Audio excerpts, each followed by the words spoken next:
Hello bass family, and welcome to another video for Everything Bass with Dale Titus.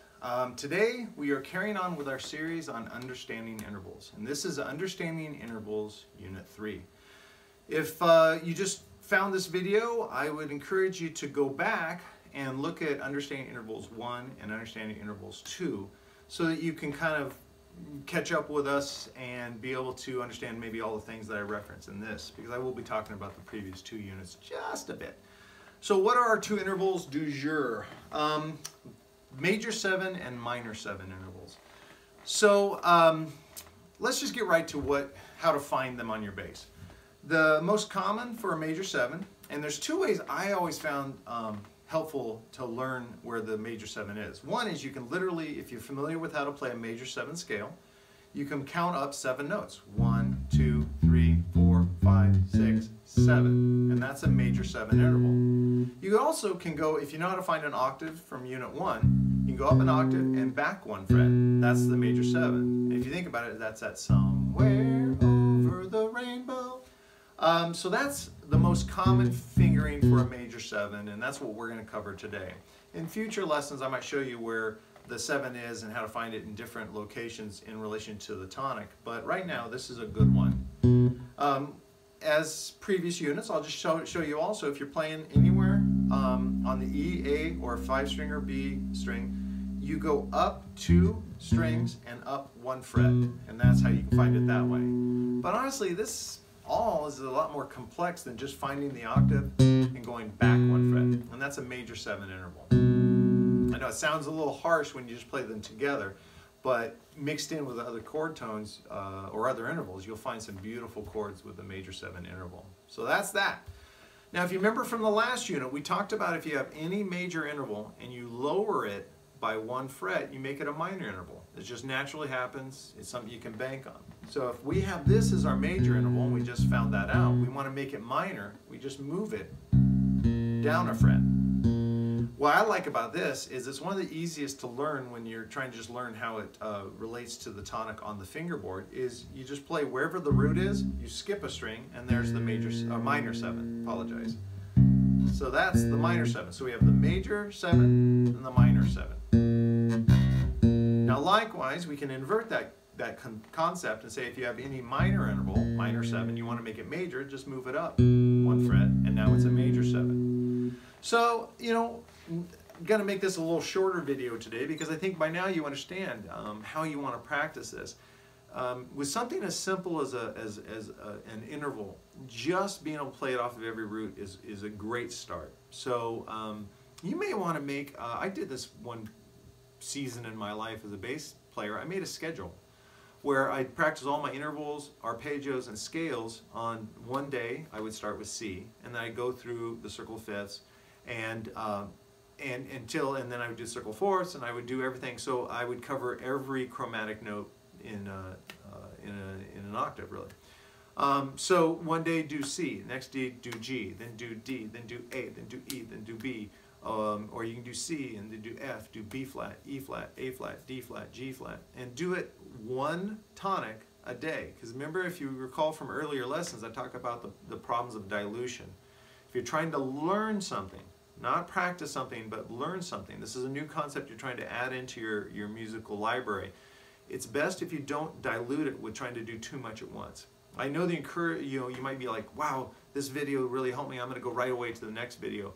I would appreciate that because it's always good for the views, but it's not necessarily the best thing for you as a player. If you can get into the discipline of watching one of my short videos and then make sure you can execute everything on that, then watch the next one, you'll be a better bass player. And I think you'll have better retention. The information will stick with you better. So today we have major 7, minor 7. You're going to want to add that to the 4 previous intervals, because we're doing 2 intervals per unit, and there's been Unit 1 and Unit 2, and now this is Unit 3. So doing them in the order that I've taught them, you're going to play off, let's say off of C, you're going to play the octave, the perfect 5th, the major 3rd, the minor 3rd, the major 7, and the minor 7. I know I whipped through them pretty fast, but honestly, if you just take it as slow as you need to take it, don't move on to the next unit until you've mastered the previous unit. I know you can get these down. And you might still be wondering, well, why am I learning this? I just want to learn bass lines, or I just want to be able to jam with my friends and stuff. This is really the building blocks of harmony and theory. If you learn this somewhat simple concept and you can identify these intervals and find them on your instrument, when I'm covering more advanced scales or usage of scales, and I talk about like adding a note that's not in the scale to make the scale a little more interesting, or add tension where it, can really create a cool emotion. If you don't understand intervals, it'll make that harder. So I'm trying to present this material to you in a way that if you really learn each one and then move up, this, which might right now be out of your reach, this concept that's way up here, might be just like, wow, that's confusing, I'm not understanding that. But I promise you, if you start back here and you really go through each video and really try to understand each video, and you ask questions in the comment section or email me questions, then when we get up there, it'll be more attainable, it'll be more possible, and you'll have more fun. So, as I said before, just put some comments down in the comments section. Comments or questions. Let me know, hey man, you kind of went fast here, and I understand that I talk fast sometimes, so I'll try to get better at that. If you point out anything that suggestions you have, and maybe how you learned the intervals, really the comment section is part of our community. So if you're like, hey man, here's how I practiced intervals, I would love for you to share that with everybody. That would be awesome. Remember too that if you want to download and print out a PDF on this material, just so you can have it in your lesson binder and refer to it when you can't get to your phone, that's available to any Patreon subscriber. If you go to patreon.com, Everything Bass with Dale Titus, there's some options there for some affordable subscriptions where you'll be able to download PDFs, audio files, anything that I throw up there that might be a membership exclusive.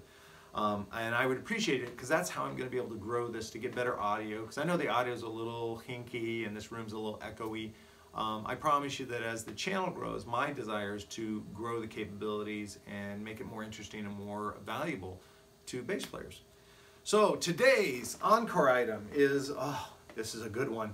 This is just one of my favorites. This is Marcus Miller's, in this case a CD, but his album, The Sun Don't Lie.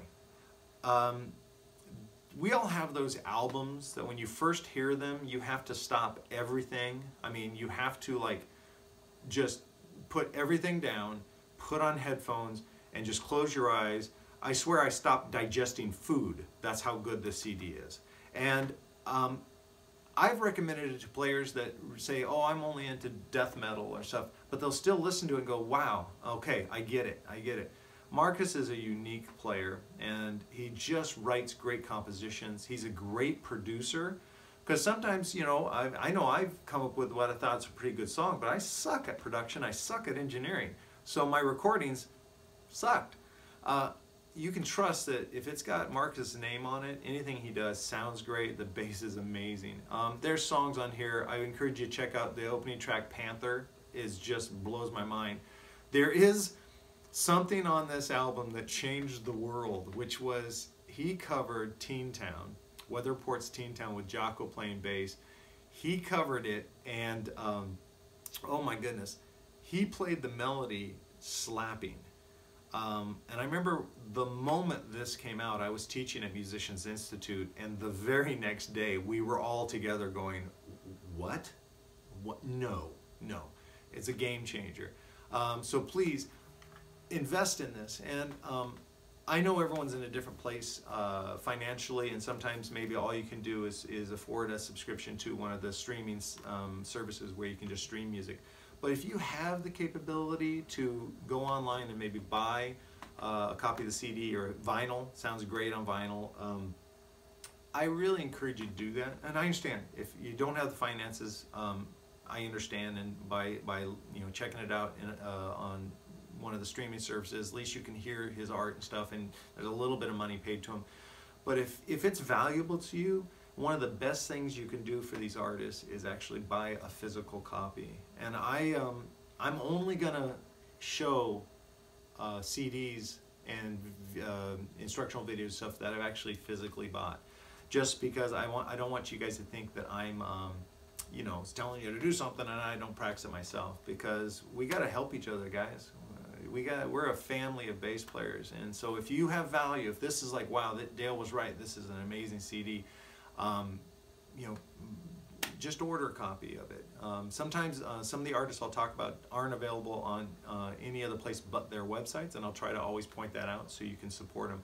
And if I can just even go one little deeper, if there's a player out there who just really has meant everything to your playing, and there's a way for you to buy a method book they bought, or buy a CD they bought, or a live performance video, if you can invest just a little bit into them, it makes a major impact. I've seen it, and I benefited from it when people bought my instructional videos.